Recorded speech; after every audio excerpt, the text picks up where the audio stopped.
అందరికీ హాయ్ అండి. Welcome back to my channel.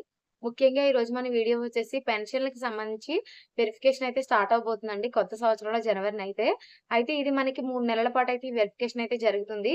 అయితే ఇది ఎవరికి చేస్తారు, ఎలా చేస్తారనేదైతే నేను వీడియోలో మీకు పూర్తి వివరాలనైతే తెలియజేస్తాను. ఎవరైనా మన ఛానల్‌ని కొత్తగా చూస్తున్నట్లయితే సబ్స్క్రైబ్ చేసుకోండి. వీడియో నచ్చినట్లయితే లైక్ చేయండి, షేర్ చేయండి. మీకు ఇంకా ఏమైనా డౌట్స్ ఉంటే కామెంట్ చేయడం మాత్రం మర్చిపోవద్దు. ముఖ్యంగా పెన్షన్ వెరిఫికేషన్ వచ్చేసి మనకి దివ్యాంగ పెన్షన్‌లు తీసుకునే వారికి, అలాగే బెడ్ పేషెంట్స్ కింద సీకేడీయూ, అలాగే డీఎంహెచ్ఓ పెన్షన్‌లు తీసుకునే వారికైతే ఈ వెరిఫికేషన్ అయితే అనేది స్టార్ట్ అవ్వబోతుందండి. మొదటిగా జనవరి నెలలో అయితే మనకి డీఎంహెచ్ఓల పెన్షన్‌లు తీసుకునే వారికి డీఎంహెచ్ఓ మనకి డిజేబుల్డ్ మెడికల్ హెల్త్ ఆఫీసర్ దగ్గర నుంచి అయితే మనకిస్తారండి. వీళ్ళకి హెల్త్ బాలేదు. వీళ్ళు పూర్తిగా మంచానికే పరిమితమైన బెడ్ పేషెంట్స్.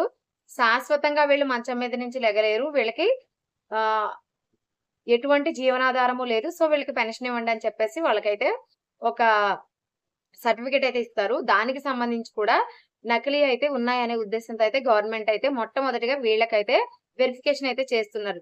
అలాగే దీనిలో అర్హులు కూడా ఉన్నారు.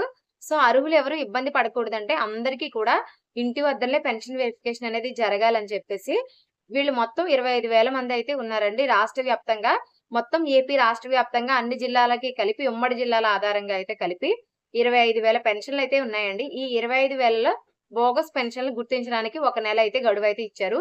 బోగస్ పెన్షన్‌లు అంటే వాళ్ళకి అంగవైకల్యం తక్కువగా ఉన్నా, లేదంటే ఉన్న వాళ్ళకి మామూలుగా 80%, 70% ఉండి 15,000 పెన్షన్ తీసుకుంటున్న వారు, అసలు ఎటువంటి అంగవైకల్యము లేకుండా వాళ్ళు ఎంత హెల్తీగా ఉన్నా సరే, వాళ్ళైతే పెన్షన్‌లయితే తీసుకోవడం జరుగుతుంది కొంతమందండి.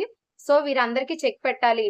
మన ఆంధ్ర రాష్ట్ర ప్రభుత్వం యొక్క ఖజానాకు గండి పడకుండా ఉండాలి అంటే, ఇలాంటివన్నీ తొలగించాలనే ఉద్దేశంతో అయితే మొట్టమొదటిగా అయితే వీళ్ళకైతే స్టార్ట్ అయితే చేశారు. ఎందుకంటే రూ. 15,000 పెన్షన్ అంటే చాలా ఎక్కువ అమౌంట్ అండి. సో, ఇందులో ఎవరికి ఇబ్బందుండదు అంటే సీకేడీయూ, అలాగే మనకి కిడ్నీ పేషెంట్స్ వీళ్ళకైతే ఇబ్బందుండదండి. ఎక్కువగా బెడ్ పేషెంట్స్, యాక్సిడెంటల్‌గా కాలు, చెయ్యి పోగొట్టుకున్నవారు ఇలాంటి వాళ్ళకేంటంటే కొంచెం ఇబ్బంది. ఎందుకంటే వాళ్ళకి 6,000 పెన్షనే రావాలి. 15,000 వచ్చేస్తుంది.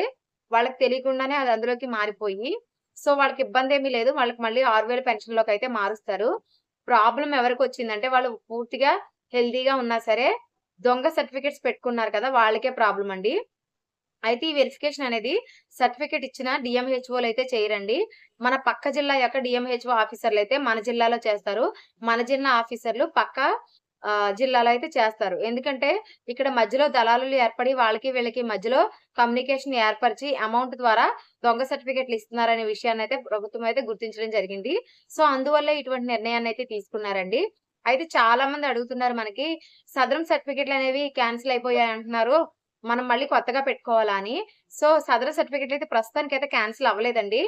ఎందుకంటే, ప్రస్తుతానికి ఆ సైట్ అనేది ఆపేశారు. సో, అందుకే మీరు కొత్తవి డౌన్‌లోడ్ చేసుకోవాలంటే అవ్వట్లేదు. ఆల్రెడీ మీ దగ్గర ఉన్న వాటితో మీకు ప్రస్తుతానికైతే పెన్షనొస్తుంది. మీరు మీ యొక్క తనిఖీ సమయంలో మీరు గనక పర్ఫెక్ట్‌గా ఉండి పెన్షన్ తీసుకున్నట్లుగా అధికారులు గుర్తిస్తే మాత్రమే మీకు ప్రాబ్లమ్ అవుతుందండి. అప్పుడు మాత్రమే మీ సదరన్ సర్టిఫికేట్ క్యాన్సిల్ అవుతుంది. అప్పుడు మీరు మళ్ళీ సదరన్ సర్టిఫికేట్ సైట్ ఓపెన్ అయిన తరువాత మీరు పెన్షన్‌కి అప్లై చేసుకోవడానికైతే అవకాశం ఏర్పడుతుంది. అప్పటి వరకు అయితే వెయిట్ చేయాలి.